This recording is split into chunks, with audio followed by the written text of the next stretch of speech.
สำเร็จการดำเนินกองประชุมสมัยสามัญเทื่อที่10ของสภาแห่งชาติสุดที่เก่า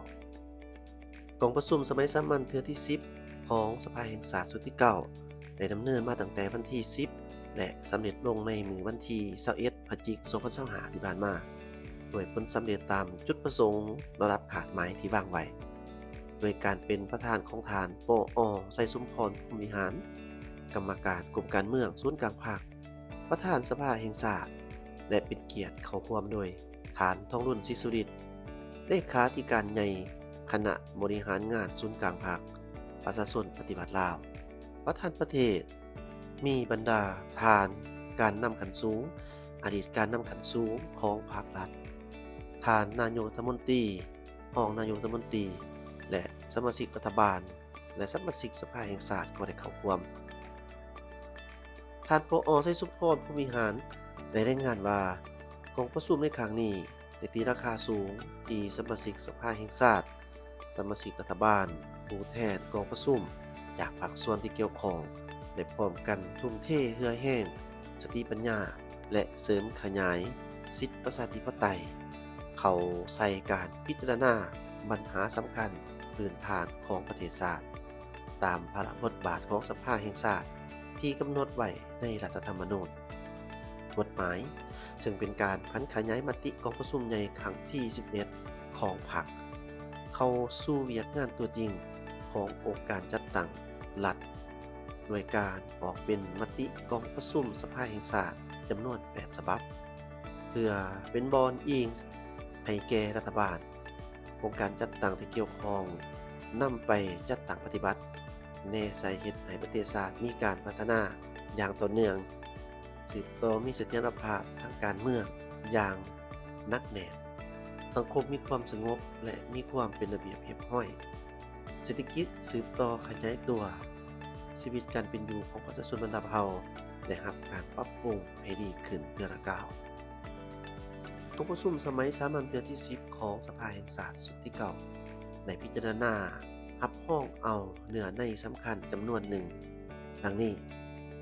1. กองประชุมได้พิจารณาและรับรองเอาบทรายงานของรัฐบาลเกี่ยวกับการจัดตั้งปฏิบัติ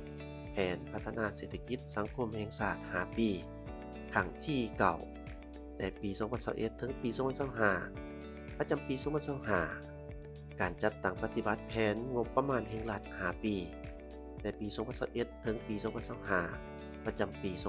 2025 และแผนเงินตราประจำปี 2025 แผนพัฒนาเศรษฐกิจสังคมแห่งชาติแผนงบประมาณแห่งรัฐและแผนเงินตราประจำปี 2026 การตัดแก่งบประมาณแห่งรัฐรายรับรายจ่ายวิชาการของแขนงการขั้นสูงกลางและท้องถิ่นปี 2025 และเงินเกินแผนปี 2024 พิจารณาห่างทิศทางแผนพัฒนาเศรษฐกิจสังคมแห่งชาติ5 ปีครั้งที่ 10 แต่ปี 2026 จนถึงปี 2030 2. องค์ประชุมได้พิจารณารับรองเอาบทรายงานการจัดตั้งปฏิบัติวาระแห่งชาติว่าด้วยการแก้ไขความยุ่งยากทางด้านเศรษฐกิจการเงิน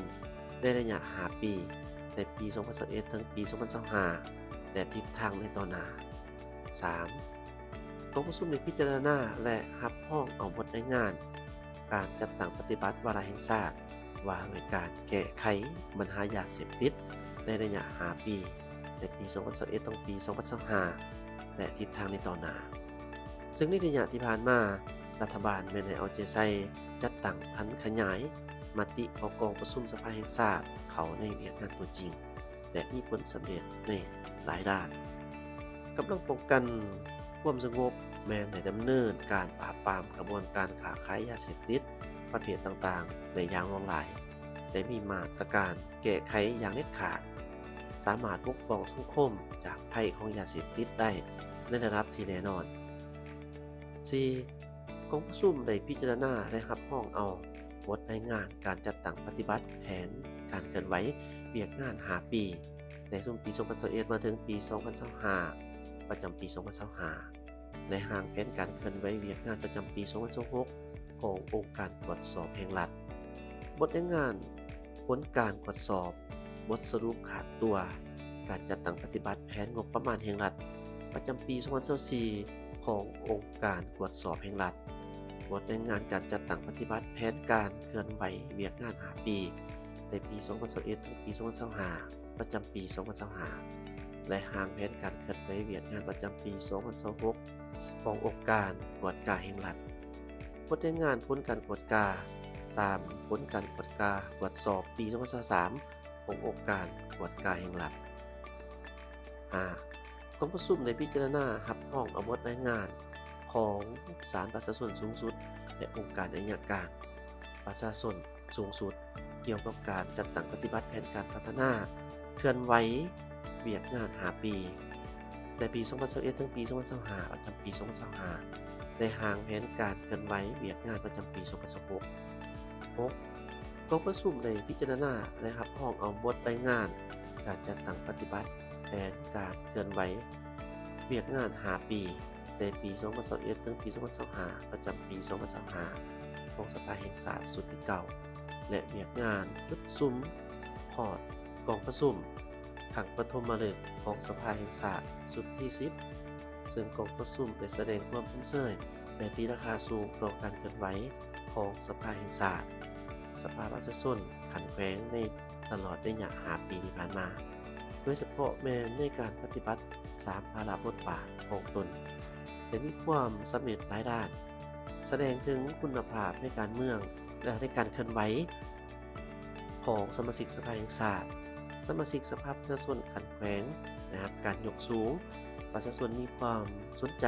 และติดตามการเคลื่อนไหวของสภาแห่งชาติและสภาประชาชนขันแขวงหลายขึ้น 7. กองประชุมได้รับฟัง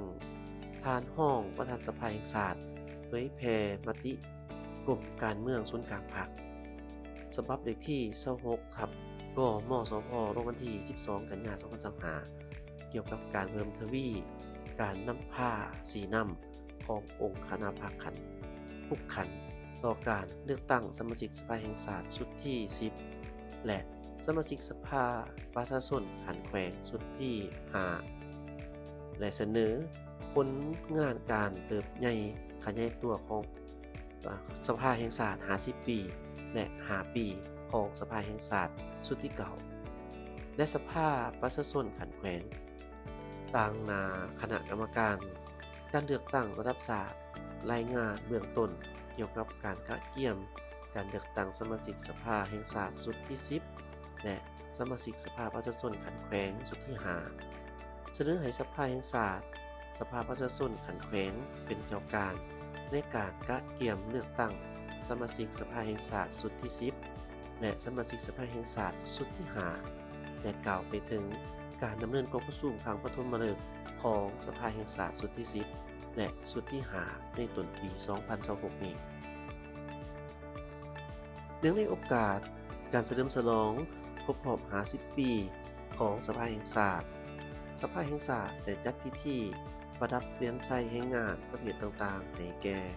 สภาประชาชนขันแขวงและสมาชิกสภาแห่งชาติชุดที่เก่ามอบเหรียญการนึก50 ปีวันสร้างตั้งสภาแห่งชาติและเหรียญระลึก5 ปีของสภาแห่งชาติเพื่อยังยืนการสำเร็จหน้าที่การเป็นสมาชิกสภาแห่งชาติชุดที่เก่ากองประชุมได้รับฟังการชี้แจงต่อคำสักถามของท่านนายกรัฐมนตรีบรรดาทานในคณะรัฐบาลทั้งหมด6ทานซึ่งกองประชุมสภาแห่งชาติก็ได้เก็บกำสังรวมเอาปัญหาเข่งข้อนของสังคมความคิดความเห็นของประชาชนลาวบรรดาเผ่าและบรรดาการนำของบรรดากระทรวงองค์การที่เกี่ยวข้องก็ได้ชี้แจงอธิบายอย่างแจ่มแจ้งครบถ้วนเพื่อสร้างความเข้าใจความรับรู้ถึงสภาพตัวจริงบรรดาเวียกงานที่รัฐบาลควบคุมใจให้แก้ไขในปัจจุบันผลสำเร็จขององค์ประชุมสมัยสามัญเทื่อที่ 10 ของสภาแห่งชาติชุดที่เก่าในครั้งนี้แม้นมากผลรวมยอดทางสติปัญญาสิทธิประชาธิปไตยก็คือผลของการยกสูงความรับผิดชอบทางด้านการเมืองของบรรดาทานสมาชิกสภาแห่งชาติการตัดสินใจสูงของรัฐบาลองค์การรัฐที่เกี่ยวข้องที่มีความพยายามและมีมาตรการตัวจริงในการแก้ไขความยุ่งยากทางด้านเศรษฐกิจการเงินให้ตกไปเทื่อละก้าว เพื่อสร้างความเชื่อมั่นของประชาชนต่อการนำพาของพรรครัฐบาลในภารกิจปกปักรักษา